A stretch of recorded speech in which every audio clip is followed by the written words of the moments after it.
Welcome guys. So now we are going to set up and install Burp Suite on our PC. First of all, let's download Burp Suite from its official website.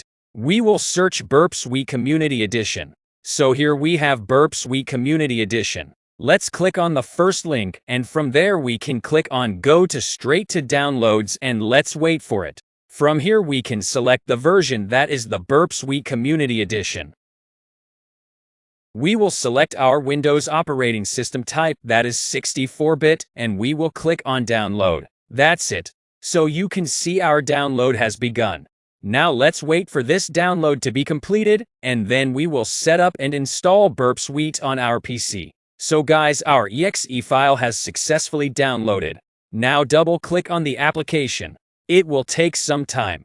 So now click on Next, choose where you want to install your Burp Suite Community Edition. So I'm selecting it as default.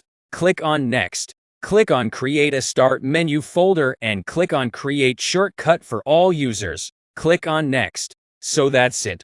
Now let's wait for the installation to be completed.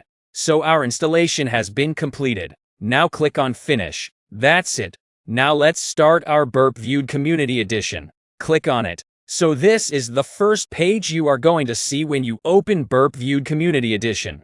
Remember that you cannot save your project on your PC on the Community Edition. You can do this on Pro Edition. So here we are going to start our temporary project. Click on Next and click on Start Burp. This is the page we were waiting for it. Burp Suite Community Edition has been successfully installed on our PC.